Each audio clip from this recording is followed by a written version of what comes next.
role of an NFL head coach, a technical description by Parker Morville. What do NFL head coaches do? An NFL head coach is responsible for overseeing all aspects of a team's operation. While coordinators and position coaches handle many of the day-to-day tasks, the head coach maintains final authority over preparation, strategy, and in-game decisions. This role requires a lot of balancing of the leadership with the constant decision-making hardships that come along with the job. Leadership structure. A head coach has a bunch of underlings that help him do his job. Offense and defensive coordinators are second in command that listen to the head coach's game plan, and they help the offense and defense set up for the week. Assistant coaches help fill in wherever the head coach asks them to fill in, such as being an assistant head coach, assistant coordinator, or assistant position coaches. Position coaches focus on the relationship with the quarterback and wide receiver so that they might understand what they will be doing from what the head coach asks of them. They also help the wide receivers, running backs in their specific position work on what they need to do correctly. Specific coaches such as strength and conditioning, weightlifting, and health coaches will be there to inform the coach of how their team is being treated and how well they're able to perform during a game. NFL coaches, they teach. Teaching at the NFL is highly technical. For an NFL head coach won't be teaching the players how to tackle or do specific things, but they will be teaching the concepts that allow them to run their playbook so well. The playbook is created by the NFL head coach, and it's taught throughout the entire coaching staff, the offense, the defensive, and the special teams players, so that they might use the same terminology that allows them to quickly understand adjustments during a game, and it helps them efficiently run their game plan during a game under high-pressure situations. Weekly preparation.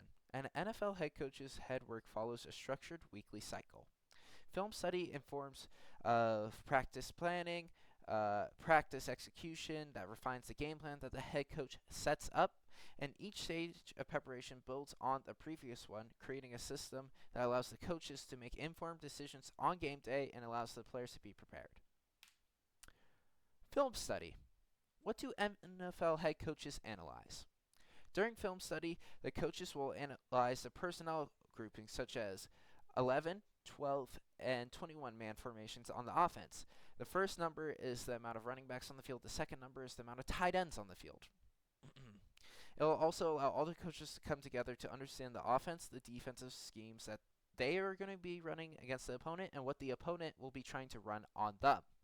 And this will allow for the coaches to all have an understanding and communicate perfectly of what they need to bring to the players so that the players are prepared.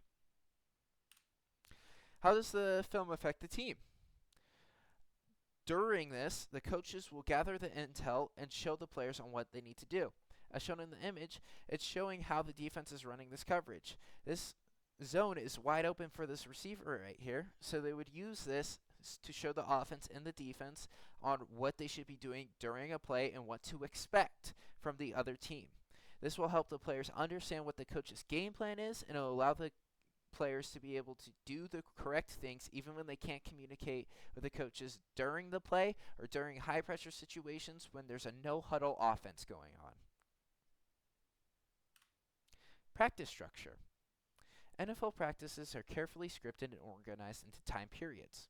These coaches, or the NFL head coaches, install these specific situations such as third down scenarios, red zone plays, and 2-minute drills.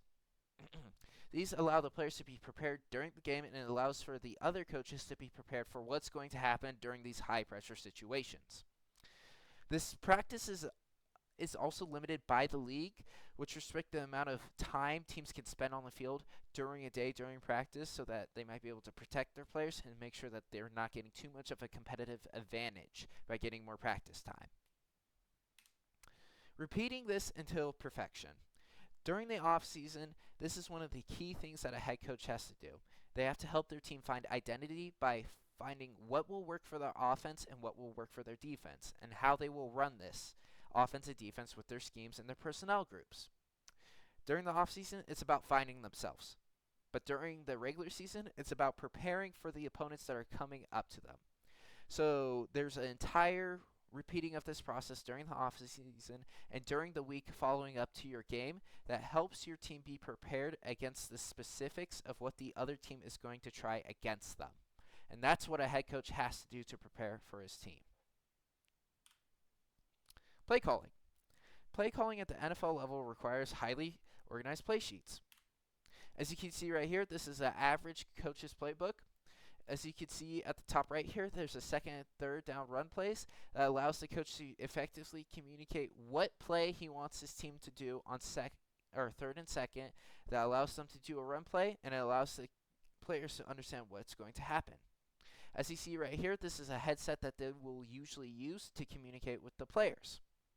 Play calling is also a very stressful thing since sometimes the NFL head coach might not be calling the plays, but they will be overviewing what the coordinators will be calling so that they might adjust the play calls themselves during the play. Coach-to-player communications. NFL head coaches have these headsets as previously shown, and it allows them to communicate to players that have a green sticker on the back of their helmet. The players are usually the quarterback on the offense and the mic on the defense, which is a middle linebacker.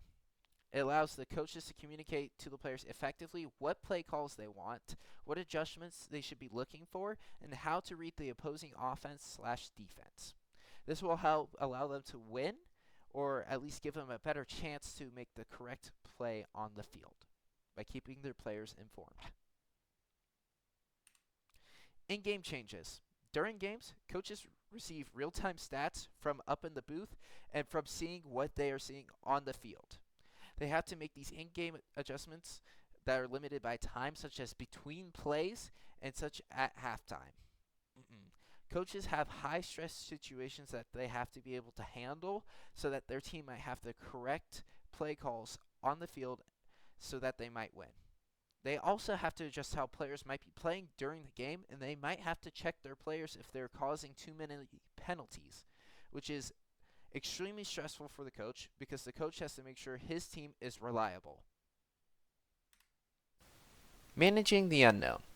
NFL coaches always have to make the uncertainty make it certain. They always have to find the way to make everything make sense for their team. Because every time that there's an injury, the opponents adjust to their game plan and how the clock management could be affecting their own game plan. Coaches are always forced under high stress situations to make the correct calls with incomplete information and without knowing what would happen with the consequences of their actions.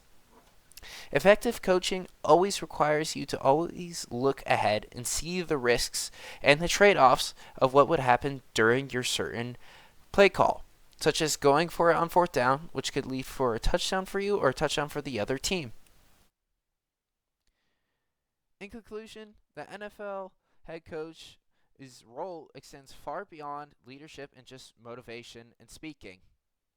It's a highly technical position that's defined by structure preparation, complex systems, decision making, and stress. Understanding these technical aspects of this will help the aspiring young coaches better evaluate whether this is the path for them. Thank you for listening.